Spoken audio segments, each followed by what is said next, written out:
welcome everybody to our webinar. Thank you for joining. My name is Patrick O'Brien with QMENTA. If you have any questions during the session, please do use the Q&A functionality that you can find down at the bottom of your screen. And without much further, I hand over to your host for this webinar, Glenn Thomas, CCO at QMENTA. Well, thank you very much, Patrick. Good morning, good afternoon, and good evening. Welcome everyone to this, our last webinar of the year on the topic of what was hot in RSNA 2021 and what to look for in 2022. You know, attending the RSNA Annual Congress has always been the highlight of the medical imaging calendar, all the more so this year as it finally being a welcome return to it being an in-person event. Because traditionally the main event for all the big new radiological technology launches and innovations, and you know, I've been making this pilgrimage to McCormick Place in Chicago for RSNA for more years than I'd like to admit. However, sadly, this year I was not able to make it. So I thought, you know, I'll invite some friends over and they can tell us what they saw at the Congress and, you know, how things are shaping up in medical imaging. And I thought you could all come along as well. So on our panel today is none other than Brian Casey. You'll recognize Brian from the many interviews he's conducted at RSNA show floor in his job as the founding editor-in-chief of the medical imaging news source, ArmedMini.com. We also have with us Dr. Sanjay Parekh. He's a senior analyst at medical technology research firm Signify Research, my old friends there. And of course, QMENTA's own Chief Technology Officer, the one and the only Paulo Rodrigues. Welcome, one and all. Nice to see you all. Thanks, Glenn. Good to be here. Thanks, Glenn. Nice to see everybody. Great to see you. Great to see you. And you can see behind Paulo, he's got some fascinating brain art. We sometimes produce this brain art. This is your brain, right, Paulo? Exactly. It's my own brain from an MRI that we render in 3D with cryptography that you can see, but then we are using a transfer learning, so a deep learning method to apply a style of an artist. In this case, it's like from Leonid Afremov. It's a really nice, colorful painting, like a night, like a landscape in a city, like these really strong colors, and then it fuses both and creates this really nice. Oh, very nice, very nice. That's awesome. Here are, so a Christmas gift for all the family. If you have a brain scan. It works. Exactly, an artist of your choice in the way we can go. Well, look, let's get into the content. Let's start with you, Brian. You've been covering RSNA for quite some time now. You don't have to disclose how long. Okay. Thank you. Let's not don't want to date myself. Exactly. Now, how have you seen the big themes evolve over the years, and what was the immediate impressions of this year's gathering? Well, this, you know, in all the years I've been coming to RSNA, I have to say this was probably the strangest meeting that I've ever been to. And a lot of that was, well, it was all due to the pandemic. You know, initially, a lot of folks weren't sure that RSNA would happen in person in Chicago at all. And, you know, RSNA was pretty adamant that they were going to go ahead and have the meeting in person in addition to the virtual component. And a lot of people were wondering as the weeks, you know, came up to November that, you know, is this really going to happen? You know, and there were a lot of crazy things with travel restrictions. And I think that it was open, you know, the Europeans were able to come only like at the last minute, a few weeks before did those restrictions get lifted.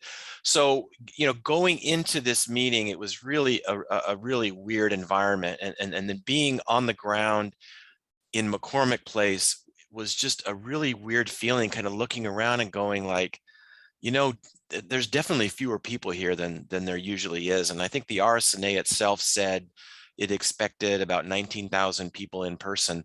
That compares to a normal year in like, you know, 52,000 people. So a lot fewer people. So having said all that, I came away feeling like this was actually a really successful RSNA. And I even heard, talking to some people saying this could have been one of the best RSNAs ever, because what you had with it was a lot more quality. You know, while you didn't have the quantity, you didn't have 52,000 people running around. The vendors that I talked to said they were having better discussions with people who were really interested in their technology and in acquiring their technology.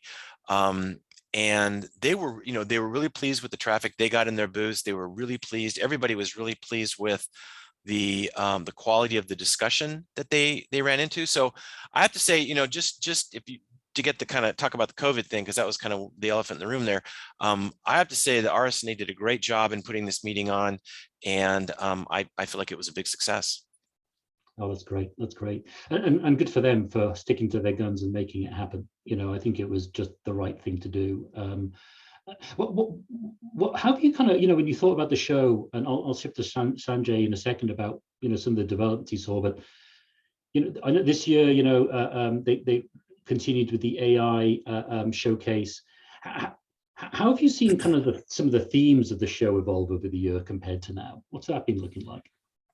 Well, the biggest theme, and it's been the biggest theme for the last maybe 5 years or so, has been artificial intelligence, and deep learning, machine learning, and that's really become the most important thing on everyone's mind. And the debate or the discussion over AI has evolved from the earliest days of, is an AI algorithm going to take my job, to how is an AI algorithm going to make my job easier? Because radiologists all over the world are just inundated with data that's being produced by these modality scanners.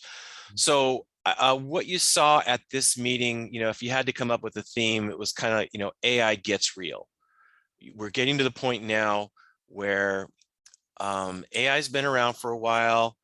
We're getting used to AI. It's starting to get used in the clinical environment. In the US, radiologists are starting to get paid for using AI, and that's actually having an impact. I mean, there was a study that came out by Vizient just before the meeting that said that this FDA NTAP program or not FDA, CMS NTAP program is actually having an impact on use of AI. So if doctors can get paid for it, they will use it. So AI is starting to get real. And the thing that I think is kind of interesting is you can draw a lot of parallels to the PACS market, digital imaging management. Whereas if you were at the RSNA in the early 90s, they kind of had PACS separated off into an InfoRad section, and you could go down there and see what was happening down there in PACS. By the same token, there was an AI showcase at RSNA with, maybe, I don't know how many companies, 30, 40 companies in there. So it was really, really vibrant. But eventually, the market decided that we don't, PACS has become such a pervasive part of radiology, and it's so embedded in the workflow of radiologists that it doesn't make sense to have it in its own separate section. It's everywhere. So they got rid of InfoRad and they just said PACS is everywhere. And the same thing goes for AI. I think in 5 years, you're not going to have an AI showcase anymore, because AI is going to be everywhere. It's just going to be an integral part of the scanner, from acquiring data to interpreting data. So I think that's kind of where we're headed. Yeah, it's a great observation. When I think about the show, and the progression, I have the same observations around digital and how that's evolved and how AI has become a theme. There was also, for quite a while, it was all about the big iron. It was about the physics, right? It was about, how have we pushed the engineering to be able to acquire greater resolution faster with better patient comfort, more patient safety. And it was interesting that, when I looked at this year's show, I wasn't sure how much of that I was seeing versus other developments. I mean, Sanjay, when you think about the technology developments that were at the show, what were you seeing? What stood out for you in particular? Yeah, just to, thanks, Glenn. Just to start off and echo Brian's point, I think that evolution is starting to happen. And compared to 2 years ago, the AI showcase has moved from its own floor, which was almost in the basement on a separate level away from the two floors, and it felt a bit disjointed. And I think bringing it together in one of the main halls, okay, there was a less footfall and some of the big vendors weren't there, but it just felt more inclusive. And I think vendors felt part of the radiology story rather than AI being pushed to the side. So yeah, there is that evolution. It's happening. And AI is here to stay. It's no more a case of, as Brian said, is it going to take my job? But what value can AI provide to the radiologist to help them be more productive and deliver better patient care. So those are some of the broad observations. Again, going down to talking about trends. I think it was an interesting show. There wasn't anything major, any major announcements, but we did see very strong evolution and very strong progress from a lot of the vendors, from where they were 2 years ago, 1 year ago to today. And especially some of the more established vendors that have been around for a number of years now. The conversation has started to shift from how good is the sensitivity, specificity of an algorithm, to what value does this algorithm provide to the radiologist? Again, echoing our earlier sentiment. And this is interesting because it's now showing that we're not trying to discern how good an algorithm is, especially for some of the AI vendors that are here to stay. It's the radiologist wanting to use it and not so much fussed by whether it's 93 or 94% specificity, but does it improve my job, and can I be more efficient, more productive, or can I deliver better patient care? And on the theme of patient care, I think one of the trends we're starting to see is this aspect of care coordination pathways. Now, this is quite interesting. A company called Viz.ai, who's in the stroke imaging AI space, they started off delivering a solution which looked beyond image analysis to say, hey, how can we simplify and streamline the stroke imaging workflow or the stroke care workflow to get patients from the time of diagnosis to treatment as quickly as possible. And I think it's this approach where they've brought in mobile viewing, having this care coordination platform to mobilize the treatment teams has enabled them to become one of the success stories for medical imaging AI companies. And we've started to see other companies replicating that for stroke, but also moving into other areas for other critical diseases, such as pulmonary embolisms. It's very cool. It's very cool. And it is good to see some of this shift from point to more integrated solutions around critical care pathways like stroke, where time is obviously everything, right, when it comes to stroke. Paulo, let me turn to you. I mean, of course, QMENTA also had some nice announcements at Rsna, the FDA clearance of the QMENTA Care platform, the launch of the medical imaging AI analysis catalog and marketplace. But in these shows, you know, a lot of the announcements tend to focus on the big guys, right? Philip Siemens, my old friends and colleagues at G Healthcare, for example. Were they still the main story on the show floor from your perspective, or were you seeing other types of players come to the floor? Yeah, like it's you know, echoing as well with what you know, Sanjay and Brian was saying. Like I also saw similar trends. So from the big guys, right, like the big established hardware vendors, I didn't notice like particular new products or hardware products like photon counting, you know, CT from Siemens, but not really much there. So, but more a stronger position and evolution on the digital side, so like the AI enhancements, their marketplaces, like how they're bringing AI and this kind of technology, like was also said, like more pervasive, perhaps, like throughout everything related to imaging or to radiology. In hardware, what, you know, something that I thought was, you know, quite intriguing, you know, knew them before, but was really nice to see them, like, you know, bigger and bigger. That is the smaller providers. So Hyperfine, for instance, so like their portable MRI scanner, I think it's something that, you know, particularly or personally is exciting, because, you know, it means having brain MRIs, you know, really more democratized, and like even like daily scans on you know, stroke or other conditions, right? So like it's this component of giving a more frequent imaging capabilities to what normally is done as a, you know, a baseline scan, 6 months of follow-up or 1 year after follow-up, or instead we can really have lots and lots of data, you know, to monitor progress of a disease. Also related to let's say to the beginning of the whole imaging workflow, let's say on the acquisition side.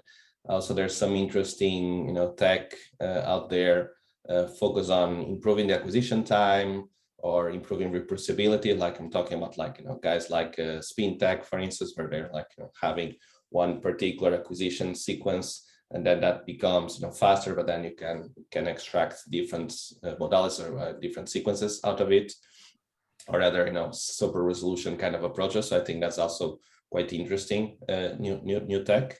So like on that aspect, more on the acquisition side, and I think like then on the processing or post-processing or image analysis side, yeah, exactly, like a growth, an increased growth on more point solutions or single point solutions or focus algorithms that measure or that segment lesions or a particular task.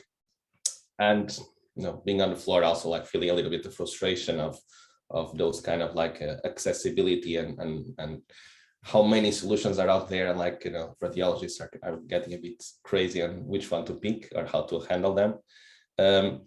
But yeah, like more, also notice like more ecosystems appearing or growing. So like there's seems to be maybe a consolidation or like ecosystems or marketplaces bringing together different tools, different single point solutions. And it's, there's different approaches, but like exactly as you said as well, like the kind of ecosystems that are more focused or are pivoting perhaps to being more about care coordination or about a particular disease or a particular focus or maybe body part even. So that like Viz AI or AI Doc as well a little bit. So like not only AI, but AI is a tool, is a part of a larger set of tools. So that's exactly also like why we're launching this AI catalog, but more than a collection of tools. Our view has always been like what's really important is like let's say Alzheimer, that disease. There's a series of tools, there's a series of algorithms and data that are important to extract these measurements. So it's not just a collection of individual tools, but like how they fit together. How for Alzheimer, for instance, or dementia, it's important atrophy measurements, volumetry, but also ASL or perhaps diffusion or perhaps other types of data, right? So like how all of these together can actually bring value and insights to clinical trials or to researchers or eventually to patient care. So that's well aligned, and we believe that's that's why we're focused on the brain and more about disease packages, and why we launched that in Rsna. So yeah, very, very cool. Glenn, one of the things I thought was really interesting that kind of tied a lot of these things together was there's been a big focus. Radiology has always been like bigger iron, right? And it seems to be moving now to smaller iron, like little iron, and more like the hyperfine. Paulo mentioned the hyperfine scanner, which is a pretty low field. I mean, it's a pretty low field scanner that can be placed at the point of care in places where MR scanners have never been before. You've got handheld ultrasound scanners that can be taken to the point of care. The problem with a lot of these technologies is the resolution isn't quite as good as it is at 3 Tesla MRI or at a really powerful cart-based ultrasound system. So what's being done is they're taking artificial intelligence and applying it to data reconstruction to take these, low field MR images or these handheld ultrasound images and making them look like they're much higher quality. And that's really exciting because now you can kind of have your cake and eat it too. You can take imaging to places where it never used to be before, and you can reconstruct using AI-based data reconstruction. You can reconstruct these images into something that the uninitiated wouldn't even be able to differentiate from a more powerful scanner. Yeah, it's a great point, Brian. That the increase of accessibility to this technology, which number one is good for everyone, even when you think about emerging market applications as well as unconventional locations as well. But also the knock-on effect that's going to have for just the sheer amount of data that's going to be produced, right, and that needs to be processed and consumed. So what as you think about the vendor landscape, Brian, any of the when you looked at the show floor, right, and I know it was a peculiar one with COVID. What did you notice around the vendor landscape, right? Who are the players? Well, the thing that really stood out to me, and I think Paulo hinted at it a little bit, was just how many of these vendors there are, doing these AI solutions. Yeah. And, you know, do we really need 30 or 40 of these things? And how does a radiologist decide which one to use? So, you know, I kind of feel like there's really going to be some consolidation in that landscape. I mean, much as in the early years of PACS, you had tons of companies all developing PACS. You know, right now you've got, you know, every company that has developed an algorithm, you know, to estimate bone age is you know, got a bunch of you know, venture capital investment and is planning to go public, and you're just like, this is crazy, you know. But you know, I think there's going to be some consolidation there, and I think that as AI gets more integrated into radiology workflow, you're probably going to see the number of companies, as AI gets more prominent, the number of companies doing it is probably going to shrink a little bit. Yeah, no doubt, no doubt. I'd echo Brian's point. I'd say it's really interesting because that's one of the things we felt in 2019 as well. There were a lot of companies. We felt consolidation was coming. It still hasn't come. There's been limited M&A activity. And what's quite interesting is I even spotted a few new names at the show, which I have previously hadn't seen. So that's interesting. Like a lot of VC money is still being thrown at these companies, many of which are quite similar to each other. And it's almost a case of some vendors moving on, showing the value to the radiologists. Others are almost trying to still highlight that, going back to my previous point, sensitivity, specificity, just to remain current and just to be at the show. So that was quite interesting. But I think it'll come, consolidation will definitely come. And one of the ways we can kind of look at this AI market, interestingly, is to see the vendors who've started to raise a lot of money. And if we put an arbitrary mark on it, maybe 100 million. I think a couple of years ago, there was probably one, maybe two, but definitely one vendor that had crossed that mark. And I think in 2021, we've had several vendors crossing this mark. Of course, funding is not the be all and end all or the only marker of success, but it just shows that these vendors have more financial power, backing of the VCs, because they've obviously proven a product rather than an algorithm, because you can't have a business without a product or multitude of products. So that enables more investment.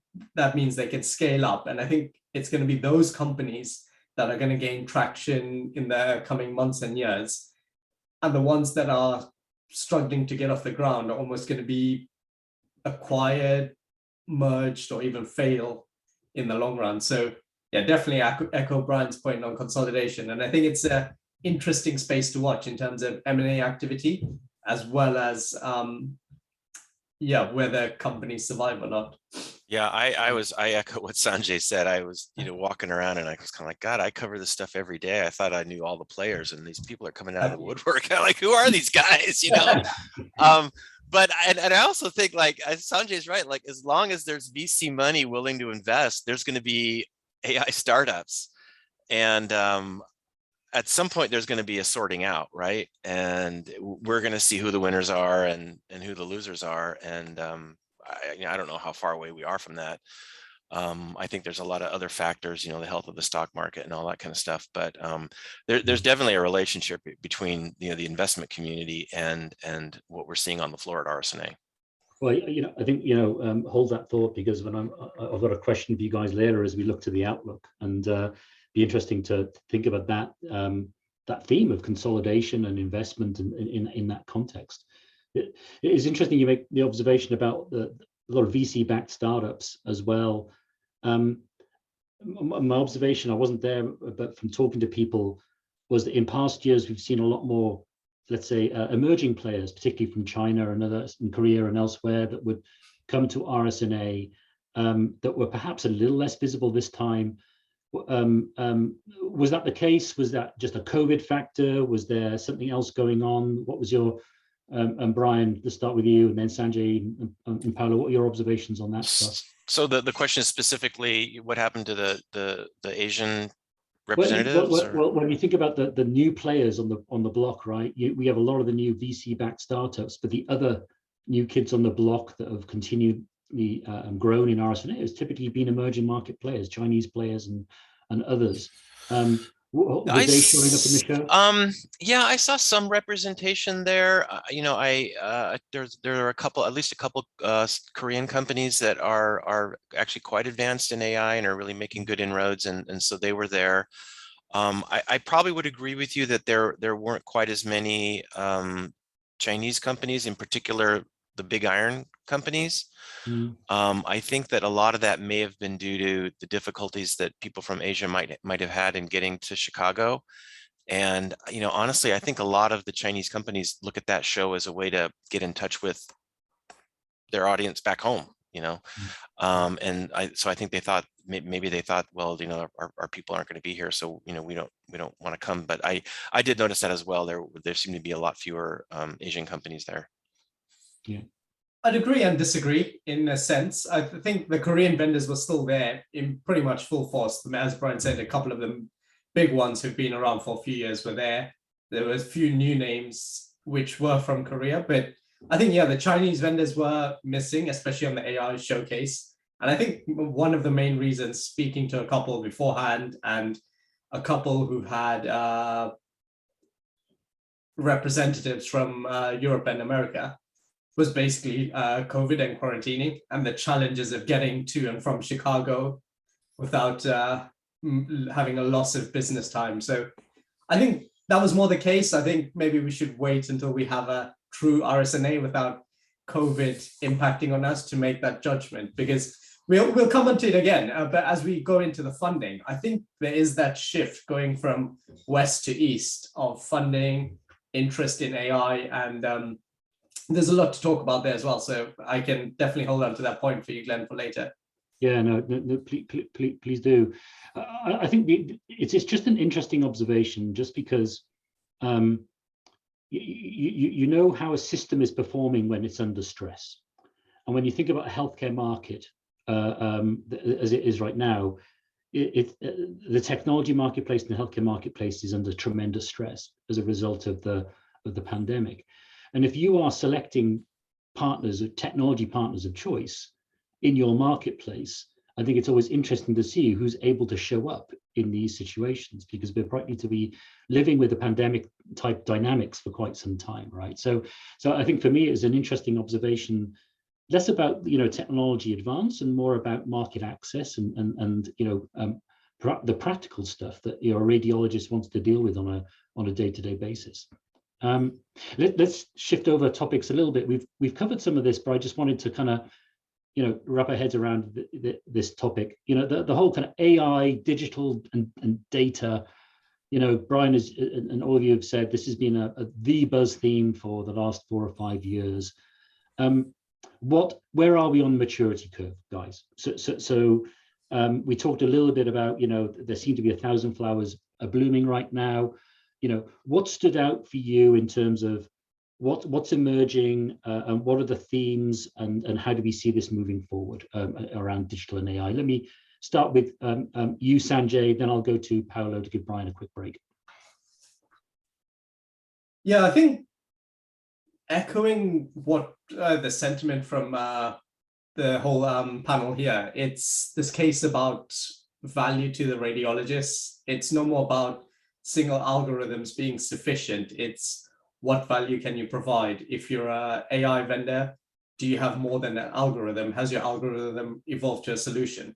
What is the solution? Is it a comprehensive solution for chest X-ray, which you can pick up loads of findings? Is it an end-to-end solution, which does the whole care coordination, for example?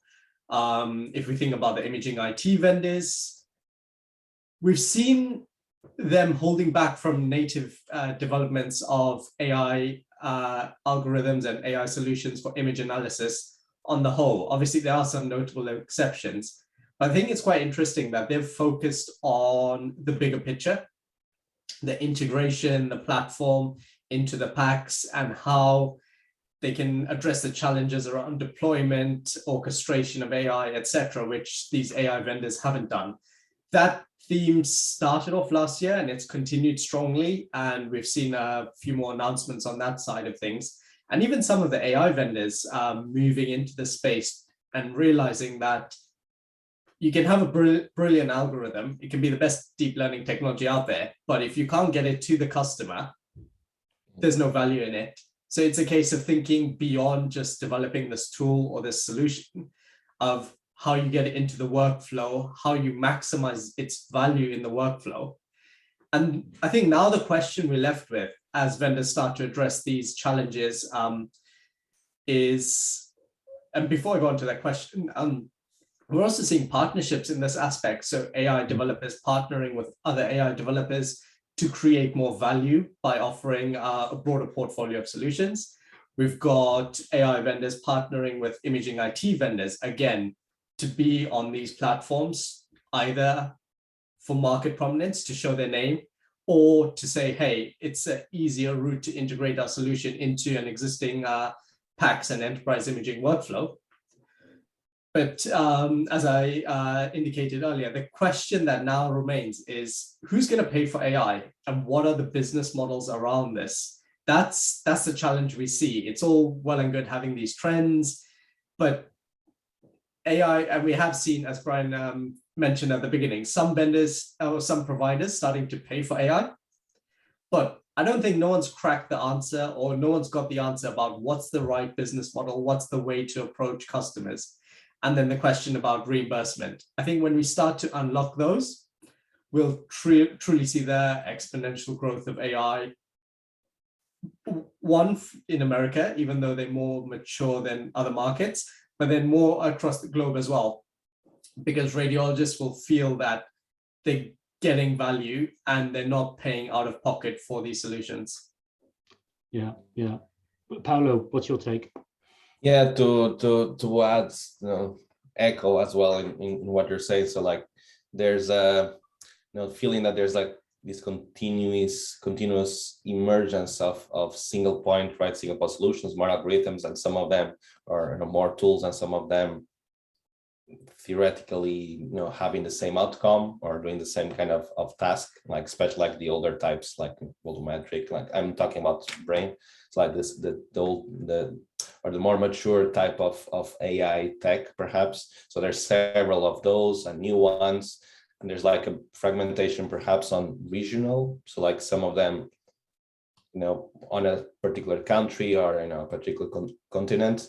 That's and right. I think right, and I think it's also related to one of the issues or one of the challenges that are also like to be solved with AI is like many of these techniques are as good as the data that they got trained, right? So like there's many academic perhaps sourced kind of algorithms or deep learning network that was trained with lots of scans from lots of images from that region or that location, and it works beautifully for that kind of data. But then the moment that you try to translate that somewhere else, the results is not as optimal. So then when radiologists experiment that, there's like skepticism, right? It's not going to work with my data or with my scan.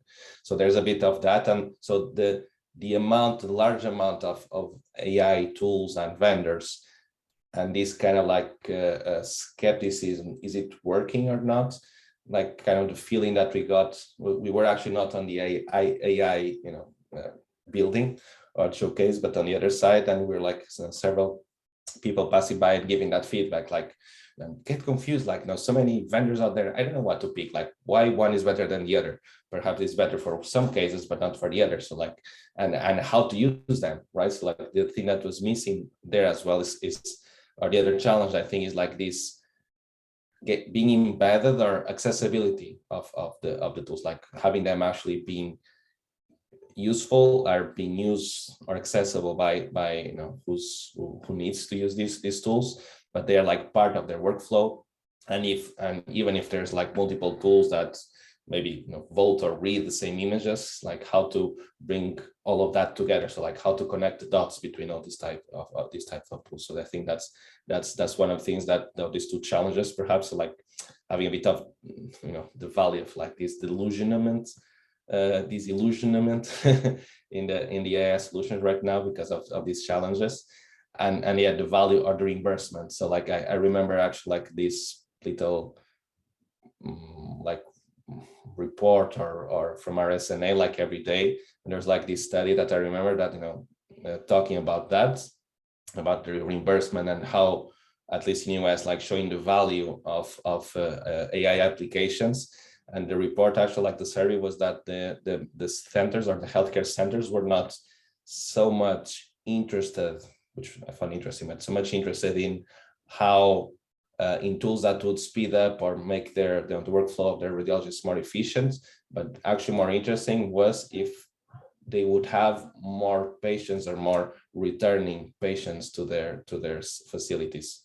So like, the motivations or the drivers for reimbursement or for value is also something that is, well, I don't know where's the answer, but that's another source of variability, right? Like for AI to be adopted in US or in other countries like in Europe, where the healthcare systems are public or different. So also the drivers and how to be reimbursed is also like something that AI companies are figuring out how to navigate.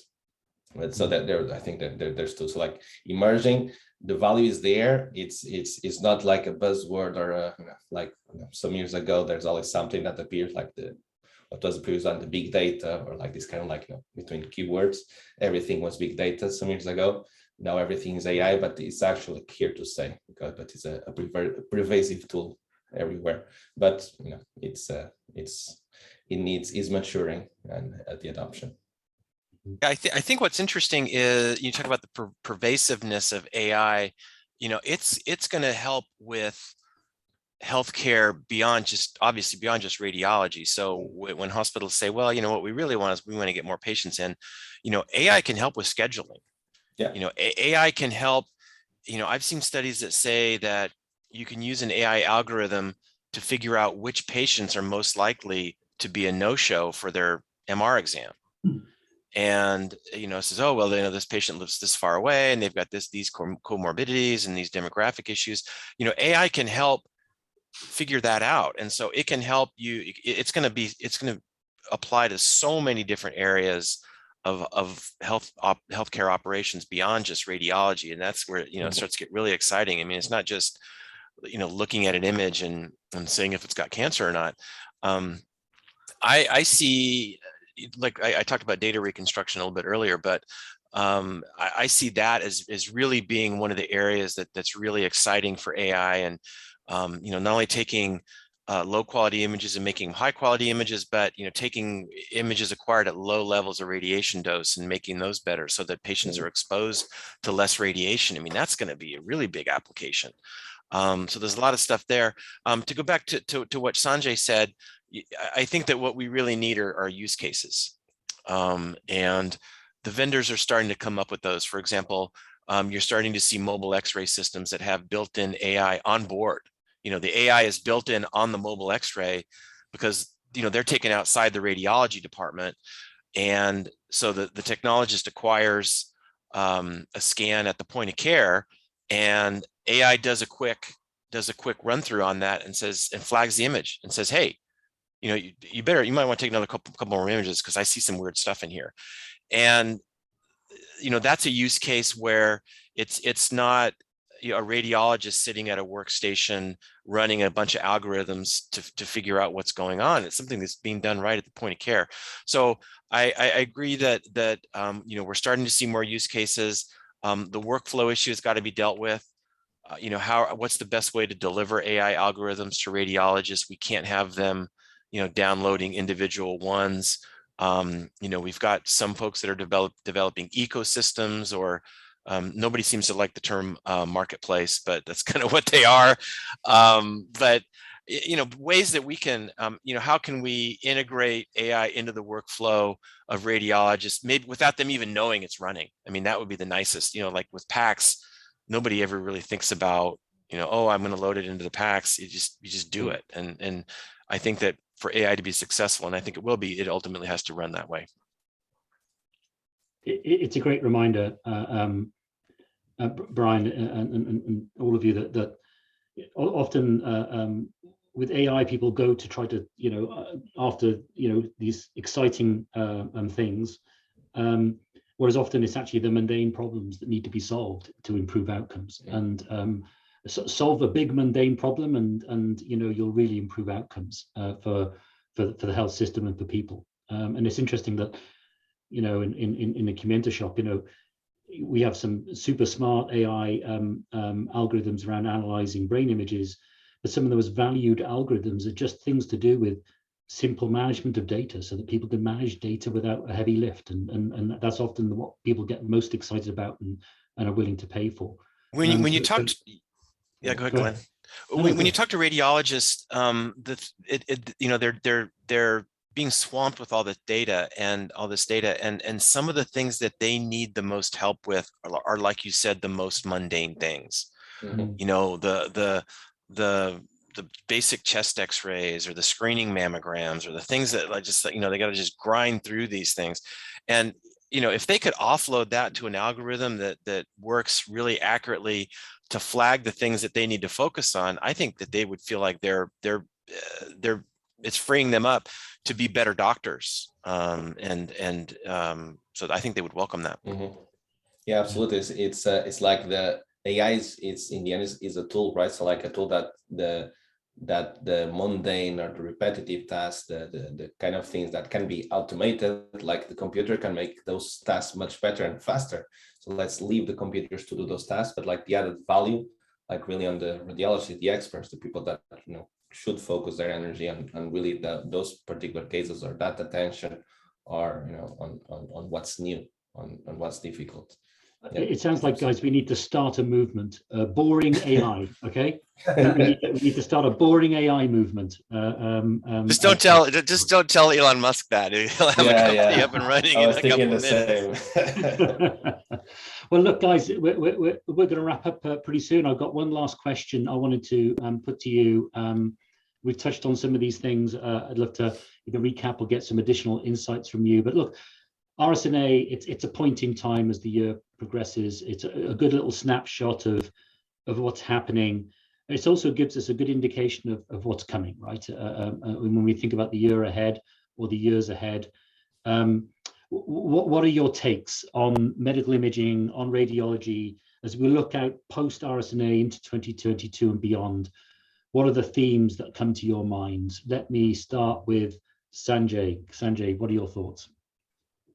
Sure, yeah. So I think we've started to touch upon some of the themes that we'll see. I think one of the big ones is this whole shift of VC funding moving from west to east, more investment in China. Obviously, China has a couple of initiatives, government initiatives. One is healthcare, one is AI. So medical imaging AI companies come at that intersection, which is great for them. Obviously, for the market as a whole, that adds an interesting dynamic because it's throwing a lot of money to develop tools which are already out there. But as Paulo did indicate, this market is very fragmented and regionalized still. And I think we haven't seen many truly global AI players. So whether we'll see more of those as funding matures, both in the East and the West, that's something to keep an eye on, as well as regulatory approval. So that's one of the keys for these companies. They need to get regulation to be able to be deployed in certain jurisdictions. And China lags far behind the US. For the US FDA, we're talking hundreds of clearances, whereas China, I still think, is in the low double digits. So that's pretty interesting to note. I think the other thing is going to this point of value. I talked about end-to-end solutions, the comprehensive solutions, the AI platforms, and I think the lines are going to blur between who's doing what. I think vendors will look to partner and look to develop whole ecosystems to address a lot of different points or a lot of different aspects on this value-based chain. And it's this case of looking beyond AI as just a simple technology, right? Just to say, hey, I can solve a problem, but looking at it as providing a service. Again, going to a couple of the points that were mentioned earlier about looking beyond image analysis and looking beyond that aspect of the workflow. Brian mentioned scheduling. You've obviously got modality vendors doing the image acquisition side of things, but also image quality. Was the image captured correctly? Is it rotated the right way around?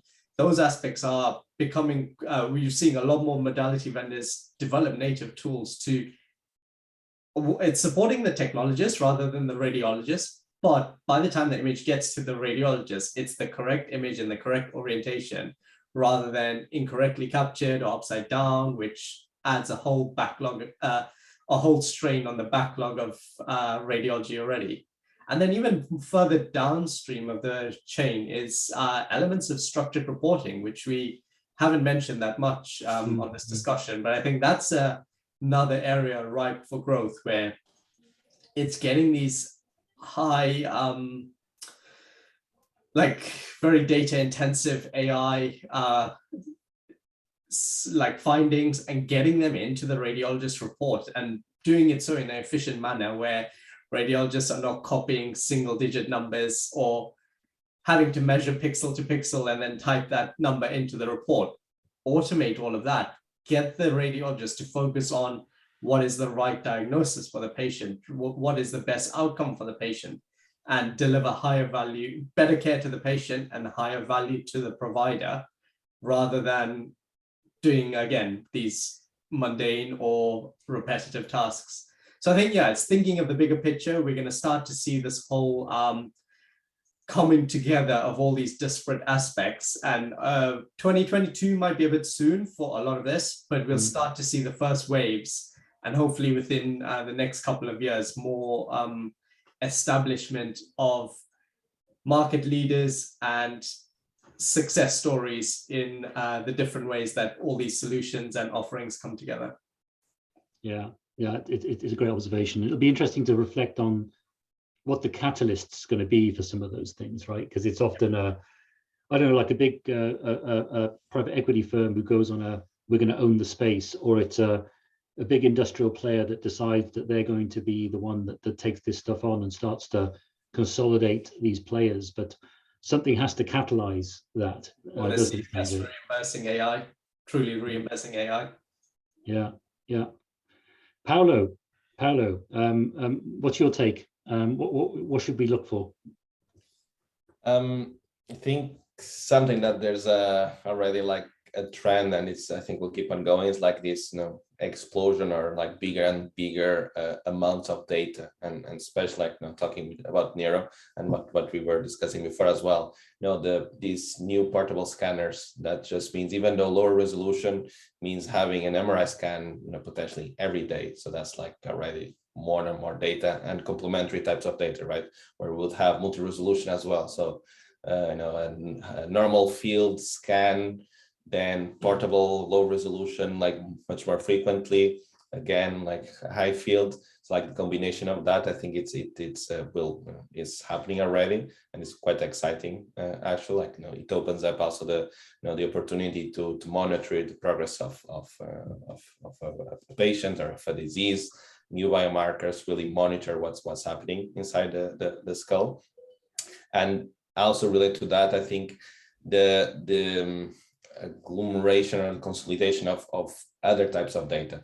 So yes, medical imaging is one aspect, and MRI is one type. It measures, it has certain contrasts, but we see like more and more also like in clinical trials and the earlier like preclinical stages, MRI with EEG or with real world data, with symptoms or wearables. So like all of these different types of data, they measure different things.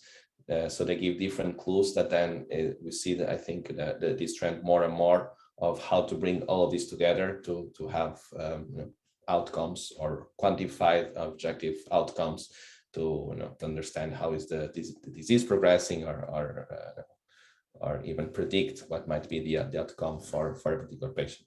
So I think that's something that is quite exciting. So like the bigger increase of data.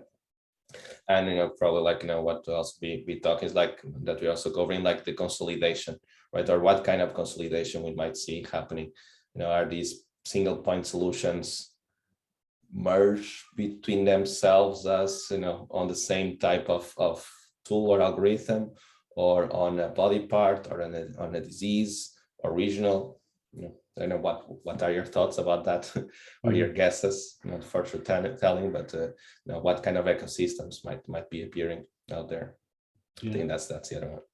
That's fascinating stuff. And by the way, it's interesting what you're talking. I think Brian made touched on this a little bit earlier as well, when you think about population health, personalized medicine, and real world data that is from wearables or other sources, is becoming more and more a part of the clinical flow and the decision making in clinical practice, as well as, of course, for drug development. And it's we didn't see much of that in RSNA. I don't think we saw too much of the real world data integration topic. Maybe we skipped it, but I think that's going to be another interesting one to look for. Brian, take us home. What are your observations for the coming year or so? Well, I'm going to go with the obvious, which is the pandemic. The COVID pandemic is still very much with us. You're seeing some lockdowns emerge again. The pandemic really, as we talked about earlier, the pandemic really shaped RSNA. And we just heard a few days ago that ECR is moving the in-person version of its meeting to July, and it was supposed to happen in March. So we're at 2 years into this now, and it's still really having a big impact on everything we do, and supply chain issues at major vendors. Mm-hmm. And it's affecting the products as well. You're seeing much more focus on products that address COVID. How can we change the way a mobile X-ray system is designed to make it more suitable for an environment of social distancing, maybe where you want to shoot the X-ray through glass, so that you're not exposing your staff. What sort of image analysis packages are available for the lung for COVID? So, I think COVID is going to continue to cast a pretty long shadow over radiology and continue to affect a lot of things. I think that a lot of the trends that Paulo and Sanjay mentioned are definitely occurring, but we've also got this other kind of elephant in the room that we're going to be dealing with for a long time, and it's going to shape radiology and shape healthcare for years to come. Brian, you clearly didn't get the memo when we said this was going to be a COVID-free zone in this conversation. We were going to pretend that it doesn't exist, and la. Hard to do. It's hard to do. Indeed. No, it will. What will be interesting is everything you guys said, and exactly as you say, Brian. There's a lot of stuff that's been implemented that have been sticky plasters of short-term fixes, right? That I think we have to recognize that this is a world that we live in, and virtual care delivery and new ways of working are also going to feature very strongly and become more embedded. So that's going to be another consistent theme, I feel. Gentlemen, this has been a fascinating discussion. Thank you so much for joining. I want to say a big thank you to Brian, to Paulo, to Sanjay for all your insights on RSNA and beyond. That's it, folks. We're gonna wrap it up from there. Just leaves me to wish you all just a joyful holiday season, a happy, prosperous, and above all, healthy new year.